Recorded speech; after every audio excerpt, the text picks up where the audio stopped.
I'd like to call on the candidates of the Action Alliance, Hamza Al-Mustafa, to tell us what he has in store, his plans for the women of Nigeria if elected.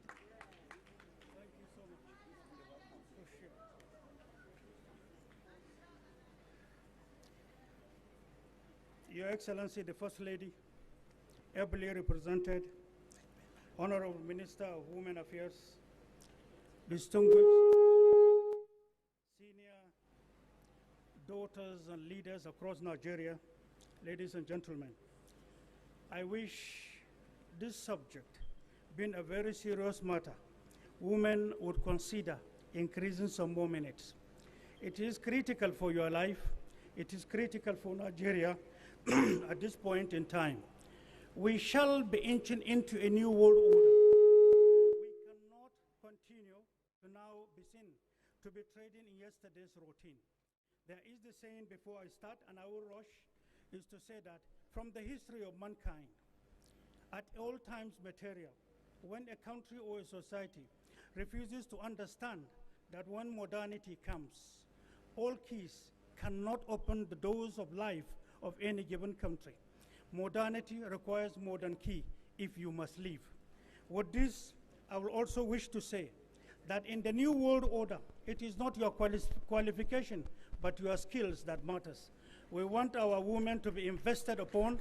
We want our women to operate at home and operate outside. And lastly, these three statements are the guiding factor of my speech. We took time in Nigeria and outside Nigeria deliberately to know if we make promises, are we going to fulfill it? The promises we'll make to people without funds is just a smoke in the air that has no meaning. It's a very fundamental matter. We spend years and months investigating what makes Nigeria and what we can do, away from oil, away from gas. Now, ladies and gentlemen, with all sense of humility, I tell you, any promise by any person outside creativity and the knowledge to create wealth from outside Nigeria and inside Nigeria, lofty ideas can never take off unless you know how to make resources. We have for this country and for the next generation. And I'm happy for the depth of the researches we have done. We have gotten to know we can create trillions of dollars. It sounds fairy tale. I'm not saying trillions of naira.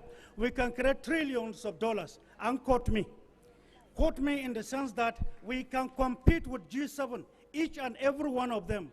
But we are yet to know who we are and where our country is. With this small illustration, let me say as follows.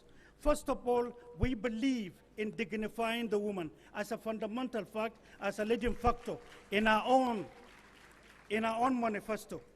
Women participation in politics, Section 38, is incomplete.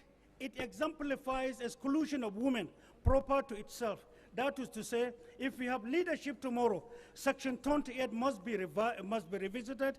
The president, the government tomorrow must be seen to have new bills that will have to be adjusted for them to participate.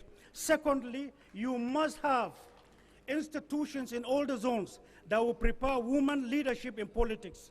Because women in Nigeria have failed to understand two things. In politics, when things are to be done, you get a woman.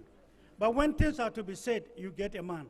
But in any other profession in life, is the reverse of it. Now, the second is that women participation in politics will require them to be armed and to understand the game and to be supported by funds. So unless you have a government that is ready to have these institutions in all the zones to support the women directly with special funds, because there are ways to get that done. And unless this is done, women will continue to waste their time and for them to be deceived. And lastly, women look at politics from that motherhood spirit. Anytime they deceive them during elections, we will do B, C, D. They believe them. And in that motherhood spirit is a forgiving heart. It's the large heart of woman. It's the mother who likes to forgive whenever she comes calling. So don't look at politics that way. They will continue to deceive you. That's why we, in Action Alliance, anything I say, and anything I intend to do, we will enter into legal agreement with the women associations across Nigeria to say the entire manifesto, and the cry of women from what you presented in 2022, that's the problems of women in Africa and the problems of women in Nigeria. We also are keen in with the 8 points of United Nations. In all your problems, we have keyed in. I'm rushing because of time. That's why I said a topic like this, 7 minutes in is inadequate and is unrealistic. I hope if you don't mind, since most of our brothers are not here, time can be added, because that is the life of women. That's the life of a poor woman. That's the life of widows. That's the life of orphans. You have to take this extremely serious, even if it means sleeping here, to sign legal understandings with you. No more jokes, no more deceit. We want new Nigeria. We have been deceived for years. It's a new era. We have to move with the world. We have all it takes to provide leadership to the world and indeed Africa. And if we have to do so, we have to carry women. There must be realism in what we say and what we do. You see, because of want of time, there's so much for me to say. I just scrambled them here, but I realize I have just 1 minute. Important occasion, little time. I'm not complaining, but all I'm saying is we are far from realities. You were deceived, we are pain. We want realism onto you. You have to key in to know what you stand for and what you are going to sign as agreement. Since time is against me, all I want you to do, there are numerous important things. Everybody knows the problems of women in Nigeria. That's all I can say in a nutshell. But every candidate that is worth himself should tell you how he's going to fund you, should tell you the secrecy of wealth creation and doing your project, should enter into legal understanding. When he fails, you take him to court, first as a person, second as a government, third to get it done. These bills can be done. Anything outside this is a deceit, is yesterday's game, you will earn nothing. This environment, this continent, this country has to change. Believe no lies, accept what is real. I'm here because of reality. As far as I'm concerned, I have not even touched what I have. I wish you can listen to what I have, but for want of time, all I can say is I am humble and I am happy that I'm invited here to see your faces and to guarantee you that all keys cannot open all doors for Nigeria's door of life. God bless you. God bless our future.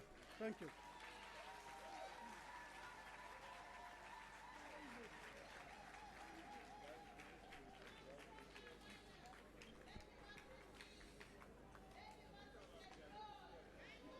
Thank you.